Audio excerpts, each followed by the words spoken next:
오늘의 말씀은 어제의 말씀에 이어서 옛 사람을 버리고 새 사람이 되는 내용을 다루고 있습니다.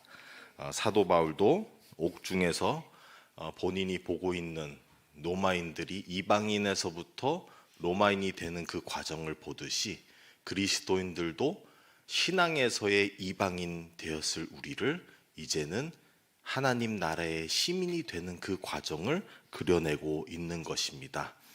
오늘의 본문 말씀에서 25절에서 그런즉 하며 시작하는 것을 보면 앞부분에 있는 내용을 이어서 가고 더 세부적으로 또 말씀하고 있다는 것을 우리가 깨닫게 되고 있습니다. 그래서 앞부분에서는 어제 담임 목사님께서 말씀하셨듯이 옛사람을 버리고 새 사람이 되는 것을 오늘의 본문 말씀은 조금 더 구체적으로 나아가고 있습니다. 정확히 말해서 7가지를 얘기하고 있는데요. 그 7가지를 오늘 설교 말씀으로 하나씩 짚어보며 살펴보는 시간이 되기를 바랍니다. 첫 번째로는 거짓을 버리고 25절에 거짓을 버리라고 말씀하고 계십니다. 우리가 거짓이라 했을 때는 거짓말을 주로 어떤 데서 어디서부터 시작되는지를 알아야 할 것입니다. 그래야 우리가 그 뿌리부터 우리가 제거하지 않겠습니까? 거짓된 것은 나 중심적인 것에서부터 시작이 되는 것입니다. 나라는 것을, 나의 것을, 나의 이득을 위해서 살아가는 사람은 거짓말을 자연스럽게 하게 되어 있습니다. 나를 포장하기 위해서도, 나를 좋게 보이기 위해서도, 내가 무언가를 얻기 위해서도 다 거짓말을 하게 되어 있습니다. 세상 사람들은 거짓말을 쉽게 흔히 하게 되어 있습니다. 왜냐하면 세상 사람들은 나 중심적인 삶을 살기 때문입니다. 나 중심적인 삶을 살다 보니 내가 무언가를 얻기 위해서는 거짓말을 밥 먹듯이 하는 것이죠. 그러면서 그것을 지혜라고 여깁니다. 너무나 다르죠? 하나님의 사람들은 거짓이 지혜가 아닌 것을 분명히 알고 있는데 세상 사람들은 오히려 거짓말을 하지 않는 우리를 보며 바보다, 무식하다, 지혜가 없다. 왜 그렇게 사람이 고지고대로 믿고 사람이 어떻게 그렇게 순진해서 맨날 당하고 살 수 있을까라고 얘기를 합니다. 그러나 우리는 그 거짓이 어디서부터 비롯된지를 알기 때문에 부러워하지도 않고 질투하지도 않는 것입니다. 거짓은 철저하게 자기 중심적인 삶에서부터 나오는 것입니다. 그러나 예수님을 믿는 우리는 예수님 중심적인 삶으로 변화된 것이죠. 옛사람은 혹시나 나 중심적이고 거짓말을 밥 먹듯이 했을지라도 예수님을 믿고 따르는 이제 나의 새 사람은 그것을 버리고 하나님 안에서 정직을 따라가는 것입니다. 정직하다는 것은 우리가 하나님의 몸된 자로서 공동체를 이루기 위해서는 분명히 필요한 것입니다. 정직과 그로 인해서의 신뢰가 바로 그 공동체를 하나로 뭉치게 해주는 것인데요. 우리가 거짓을 하기 시작하면 반대로 가게 되어 있습니다. 하나님의 몸된 교회를 망치고 깨부시고 흩어놓고 그리고 본인도 의지할 곳 없고 외로우며 자기 것만 누리며 자기만 알고 가는 것이 되는 것입니다. 그렇기 때문에 예수님을 믿는 우리라면 새 사람이라면 하나님의 공동체를 세우기 위해서는 나의 나 중심된 삶을 버리고 거짓을 버리며 절대적으로 정직과 신뢰를 쌓아가며 하나님의 공동체를 세워가야 하는 것입니다. 그럼으로써 하나님의 나라에 참여하는 새로운 우리가 되는 것입니다. 두 번째로는 26절에서 분을 내어도 죄를 짓지 말고 라고 나오고 있습니다. 분을 내어도 죄를 짓지 말라 하는 것은 화가 나도 화를 나는 것에 대해서 뭐라고 하는 것이 아니라 그것을 인하여 죄를 짓는 것을 뭐라고 하고 있는 것입니다. 우리가 잘 알아야 되는 것은 화내는 것 자체가 잘못된 것은 아닙니다. 화를 어떻게 내냐가 중요한 것이죠. 하나님께서도 화를 내십니다. 우리가 하나님의 화를 거룩한 진노라고 하고 있는데요. 하나님도 화는 내십니다. 단지 화를 풀이하는 법이 우리와 다른다는 것입니다. 하나님께서 화를 내시는 게 왜 합리적이고 합당한지를 설명을 드리겠습니다. 화를 낸다는 것은 그만큼 사랑한다는 것이 되겠습니다. 만약에 예를 들어서 사랑하는 사람이 있는데 그 사랑하는 사람이 다른 사람으로 인해서 해를 당한다면 그걸 보고 괜찮아 하고 기뻐할 사람이 있습니까? 내가 사랑하는 사람이 당하고 있고 아파하면은 화가 나는 것은 당연한 일입니다. 오히려 반대로 화가 안 난다면 사랑을 하지 않는 것입니다. 그렇기 때문에 하나님께서 왜 화를 내시냐면 하나님이 사랑하시는 우리가 죄를 짓고 죽어가고 있기 때문에, 악인들에게 또는 악한 영들에게 빠져서 우리가 헤매고 있기 때문에, 그래서 하나님께서도 화를 내시나 그 화 풀이하는 법이 다르다는 것입니다. 우리는 흔히 우리의 화법을 가인과 같이 하죠. 그 화로 인하여 사람을 죽이는 방법으로, 해치는 방법으로 나아갑니다. 그러나 하나님께서는 사람을 살리시는 데에 본인의 화를 사용하십니다. 그래서 우리는 흔히 우리 방법대로 하나님을 생각할 때가 많죠. 그래서 우리는 어떻게 합니까? 화가 나면은 너가 한번 당해봐라 라고 하지만 하나님은 다릅니다. 하나님께서는 너 그렇게 하면은 죽는 길을 가고 있으니 돌아와라, 돌이켜라. 이것이 하나님의 화법입니다. 하나님은 우리를 살리기 위한 화를 내시는 것입니다. 그래서 우리는 옛사람의 그 화로 인하여 사람을 해치고 죽이는 법이 아니라 이제는 사람들을 살리는 법으로, 하나님의 방법으로 나아가기를 바랍니다. 세 번째로는 27절에서 나옵니다. 마귀들에게 틈을 주지 말고. 마귀들에게 틈을 주지 말라는 것은 마귀들이 우리 문 앞에 엎드려서 항상 기다리고 대기를 하고 있다는 것입니다. 우리가 조금의 틈만 열어준다면 쳐들어와서 우리를 해치고 하나님께서 멀어지게 하기를 기다리고 있다는 것이죠.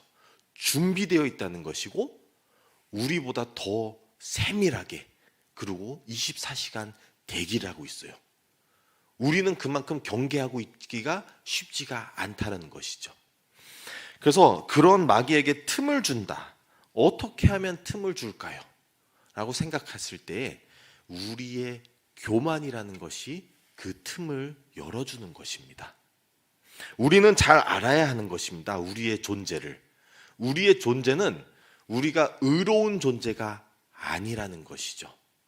항상 시험에 들고 넘어지기에 취약한 존재라는 것입니다. 근데 우리가 조금 잘났다고 생각하는 그 순간 바로 틈을 열어주는 것이죠. 그럼으로써 마귀가 들어와서 그 교만을 가지고 그래, 너 잘났어. 그러면서 너를 먹이는 거예요. 나라는 그 늑대에게 더 밥을 많이 주다 보면 그 나라는 존재가 더 커지고 하나님의 자리가 없어지기 시작하죠. 이웃들도 없어지는 것이죠.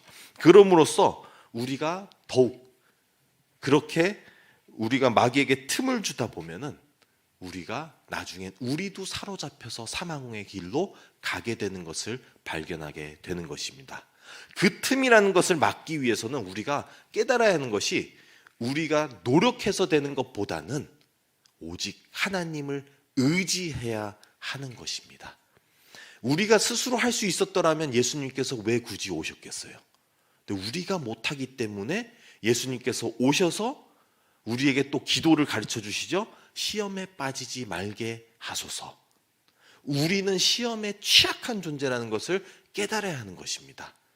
그렇기 때문에 우리는 틈만 주면 쓰러지고 죄를 짓고 그러면서 사망의 길을 사랑하고 가게 되어 있기 때문에 하나님만을 의지하며 나아가는 저와 여러분들이 되시기를 바랍니다.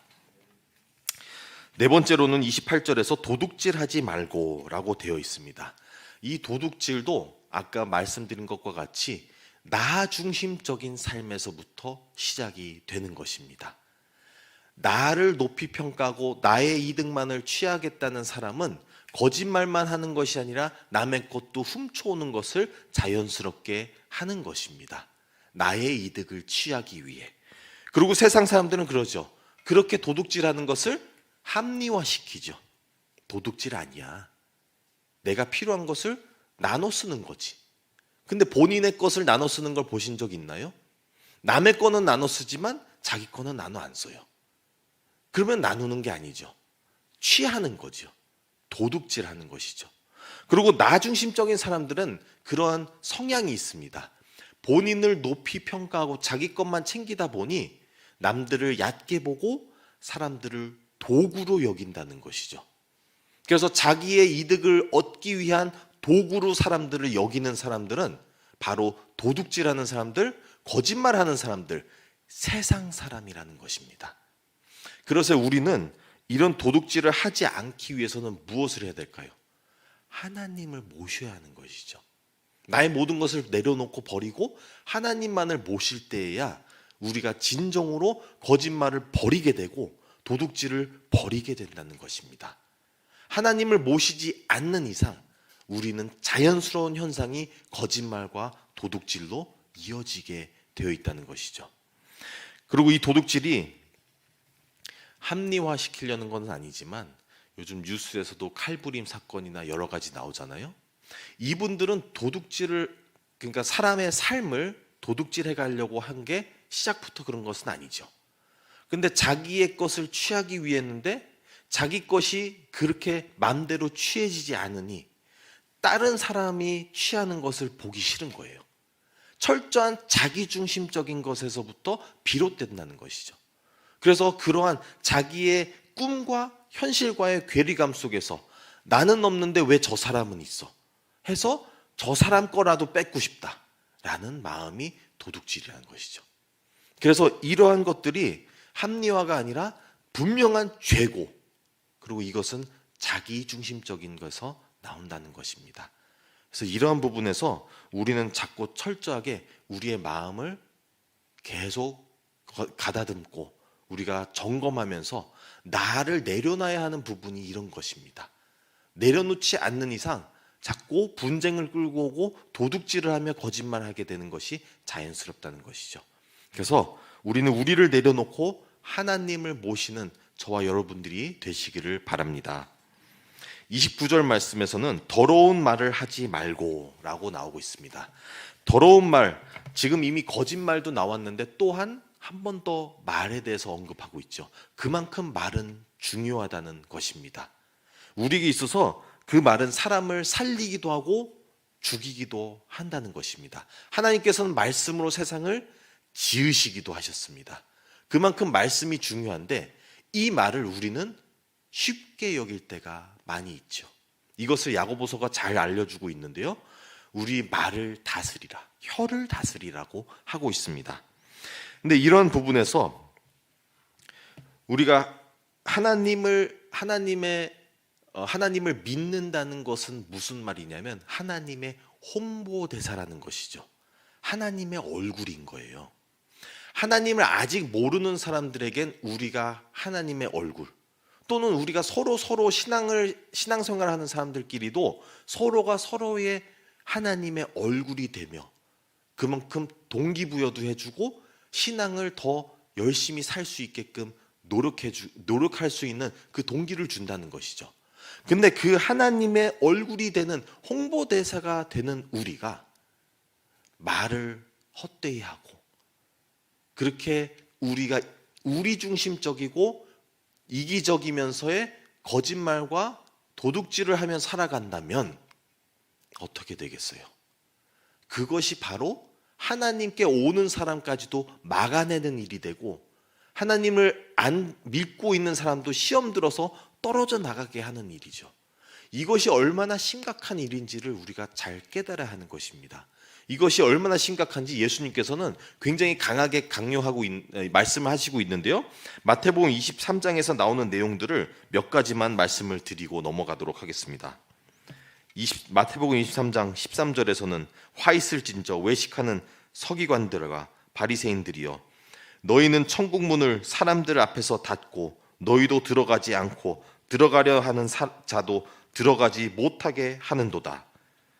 14절, 화 있을진저 외식하는 서기관들과 바리새인들이여, 너희는 교인 한 사람을 얻기 위하여 바다와 육지를 두루 다니다가 생기면 너희보다 배나 더 지옥 자식이 되게 하는도다. 그리고 25절과 26절 말씀, 화 있을진저 외식하는 서기관들과 바리새인들이여, 잔과 대접의 겉은 깨끗이 하되 그 안에서 탐욕과 방탕으로 가득하게 하는도다.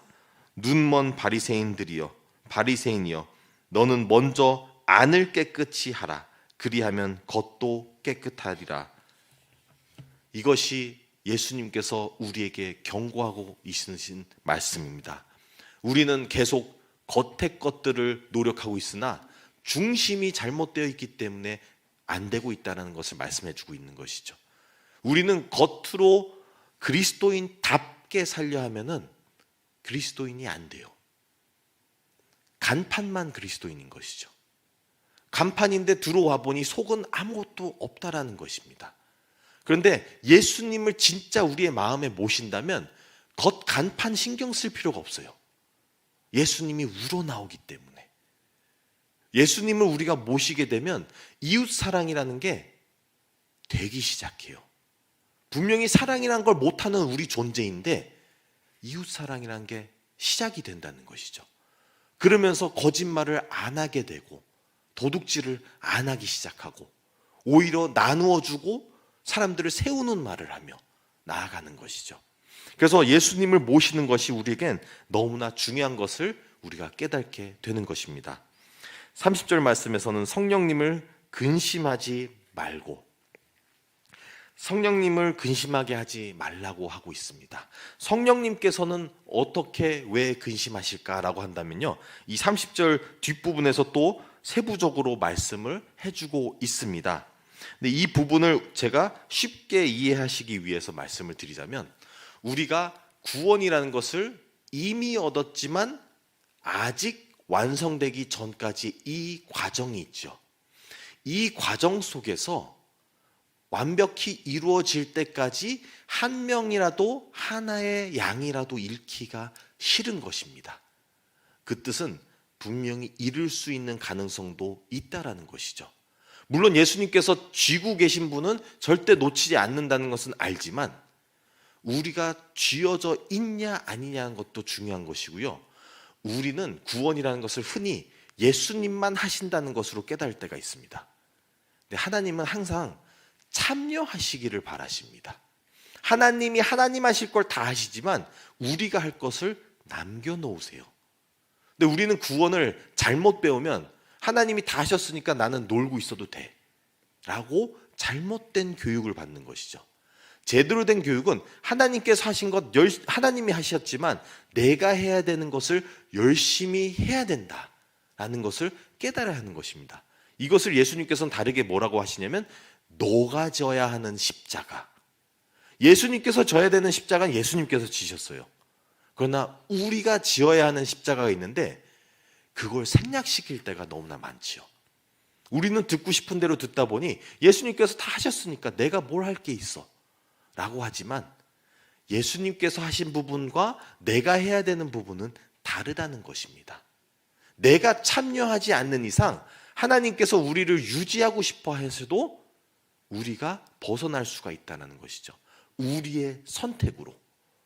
그래서 이러한 부분들은 물론 신학적인 여러 가지 어려움들이 있지만 그것을 다 여기서 나누지는 않지만 간단히 말씀드려서 우리가 해야 되는 건 우리가 하자. 그것을 말씀드리고 싶습니다.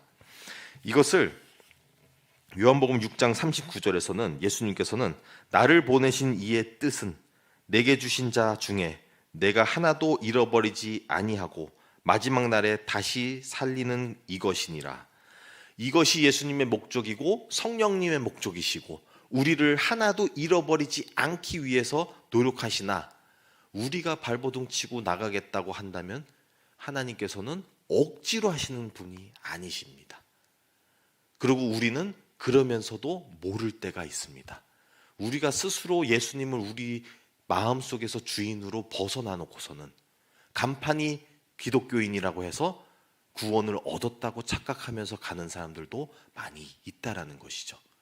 그런 부분에서 심령님을 근심하게 하는 것인데, 우리가 더 이상 간판이 아니라 속이 바뀌는 것을 중요히 여겨 진정한 우리의 마음에 예수님을 모심으로써 우리가 변화된 새 사람이 되어가기를 바랍니다. 마지막으로는 32절 말씀에서 이렇게 말합니다. 나쁜 모든 것을 버리고 용서하라. 나쁜 모든 것을 버리라. 옛사람을 버리라는 것이죠. 근데 그것에 용서하라라고 하신다는 건, 용서라는 것은 예수님께서 이 세상에 오신 목적이 용서예요. 하나님의 제일 중요한 세상에서의 사역이 용서예요. 우리가 죄를 지었기 때문에, 우리가 그를 벗어났기 때문에. 그래서 이 용서라는 것은 하나님이 하시는 것만큼 우리가 주님을 우리의 마음에 모셨다면 우리도 해야 한다는 것이죠. 용서.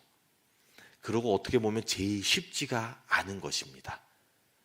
용서한다는 것은 우리가 마음을 내려놔야 하는 것이고, 우리가 상처를 받더라도 그 상처를 우리가 품는 것이고, 그리고 우리를 해친 사람을 놔둬준다는 것, 괜찮다고 해준다는 것은 그렇게 쉬운 일이 아닙니다.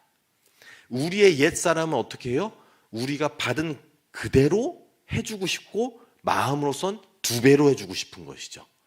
근데 하나님은 해줘도 내가 해를 받더라도 용서하고 넘어간다는 것입니다. 이것이 그리고 그리스도인을 제일 잘 보여주는 모습이 아닐까 합니다. 만약에 우리가 옛사람을 벗어났더라면 새 사람의 모습은 용서라는 것을 하는 것입니다.